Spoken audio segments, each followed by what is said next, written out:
decided to do. They all started for the Emerald City, and the Winkies gave them 3 cheers and many good wishes to carry with him.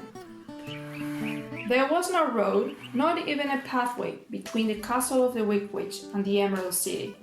The witch had sent the winged monkeys to bring them to her. It was much harder to find their way back through the fields of buttercups and daisies. They knew, of course, they must go straight east towards the rising sun, and they started off in the right way. The 4 travelers walked up to the great gate of the Emerald City.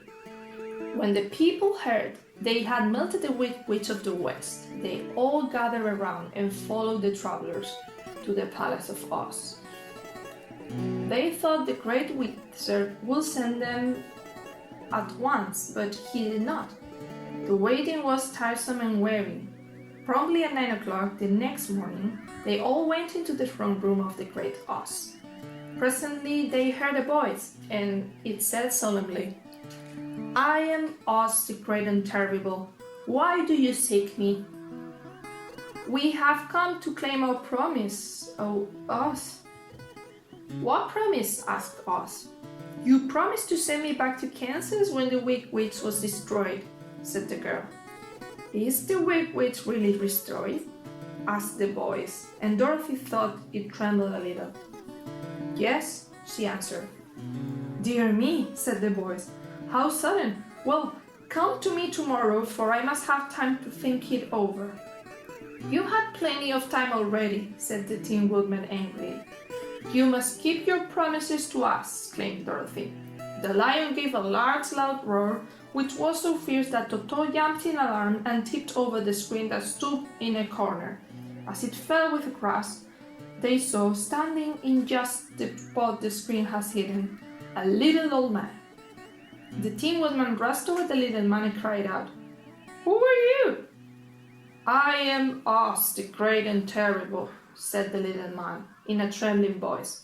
"I'm just a common man." "You're more than that," said the Scarecrow in a grief tone. "You're a humbug." "But I don't understand," said Dorothy in bewilderment. "How was it that you appeared to me as a great head?" "That was one of my tricks," answered Oz. "Sit down, please, and I will tell you my story. I was born in Omaha." "Why, that isn't very far from Kansas," cried Dorothy. "I became a balloonist, a man who goes up in a balloon circus day. One day, I went up in a balloon and the ropes got twisted so that I couldn't come down again. It went way above the clouds, many, many miles away. I awoke and found the balloon floating over a beautiful country in the midst of strange people who thought I was the great wizard." "I think you are a very bad man," said Dorothy. "Oh no, my dear, I'm a very good man, but I'm a very bad wizard. The witches of the East and the West were terribly wicked, and had they not thought I was more powerful than themselves, they would surely have destroyed me. So you can imagine how pleased I was when I heard your house had fallen on the Wicked Witch of the East. When you came to me, I was willing to promise anything if you would only do away with the other witch. But now that you have met her, I'm ashamed to say that I cannot keep my promises." "Can't you give me my brains?" asked the Scarecrow. "You don't need them. You are learning something every day. Experience is the only thing that brings knowledge." "That may be true," said the Scarecrow, "but I shall be very unhappy unless you give me brains." "But how about my courage?" asked the lion anxiously. "You have plenty of courage, I am sure," answered Oz. "All you need is confidence in yourself." "Perhaps I have, but I'm scared just the same," said the lion. "I shall be very unhappy unless you give me the sort of courage that makes one forget he is afraid." "How about my heart?" asked the Tin Woodman. "Why, as for that," answered Oz, "I think you're wrong to want a heart. It makes you people unhappy." "That must be a matter of opinion," said the Tin Woodman. "For my part, I will bear all their unhappiness without a murmur, if you will give me a heart." "And now," said Dorothy, "how am I back Kansas?" Very well, answered Oz meekly. Come back tomorrow. Next morning, the Scarecrow went in and found the little man sitting by the window. I have come for my brains, remarked the Scarecrow, a little uneasily. You are quite welcome to take my head off as long as it will be a better one when you put it on again. So the wizard unfastened his head and emptied out the straw. Then he took a great measure of bran and filled the Scarecrow's head. When he fastened the Scarecrow's head on his body again, he said to him, Hereafter you will be a new man, for I have given you a lot of brand new brains. The woodman entered and said, I have come for my hat. So the wizard cut a small square of hole in the left side of the Tin Woodman's breast. Then, going to a chest of drawers, he took out a pretty heart, made entirely of silken stuff with sawdust. He put the heart in the woodman's breast and replaced the square of tin. There, said he, now you have a heart that any man might be proud of. The lion now walked to the front room and knocked at the door. I have come for my courage. Very well, answered the little man. He went to a cupboard and took down a green bottle, the contents of which he poured into a dish. Drink. What is it? Asked the lion. Well, answered Oz, if it were inside of you, it would be courage. Courage is always inside one, so that this really cannot be called courage until you have swallowed it. The lion drank till the dish was empty. How do you feel now? Asked Oz. Full of courage, replied the lion, who went joyfully back to his friends to tell them of his good fortune. Thus each of the little party was satisfied except Dorothy, who longed more than ever to get back to Kansas. To her joy, Oz sent for her, and when she entered the throne room, he said, I think I have found a way to get you out of this country. How? Asked Dorothy. In a balloon, said Oz. It took 3 days to sew together a big bag of green silk more than 20 feet long. Oz ordered the balloon carried out in front of the palace. The Tin Woodman had chopped a big pile of wood. He made a fire of it, and Oz held the bottom of the balloon over the fire so the hot air that arose from it would be caught in the silken bag. Gradually, the balloon swelled out and rose into the air, until finally the basket just touched the ground. Then Oz got into the basket and said to all the people, I'm now going away to make a visit.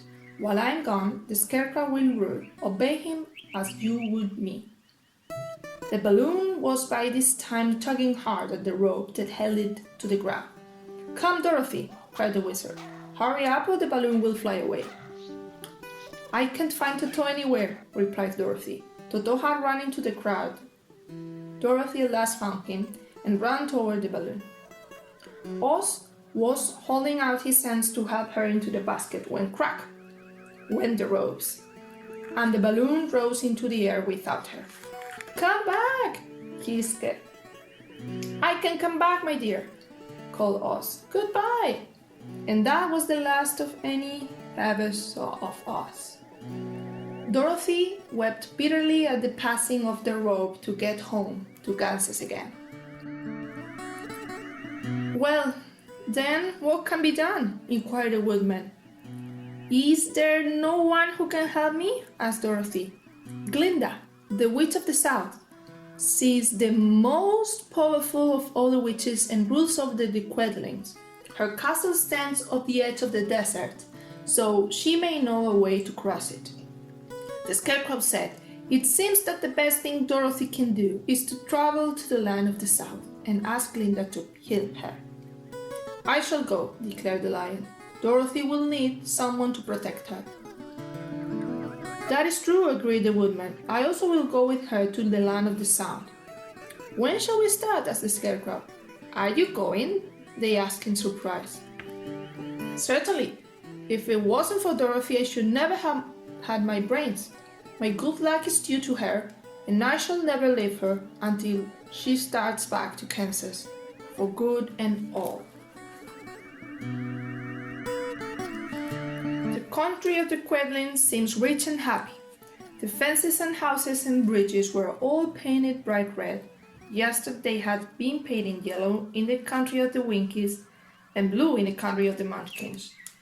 The Quedlins themselves, who were short and fat and looked chubby and good-natured, were dressed all in red.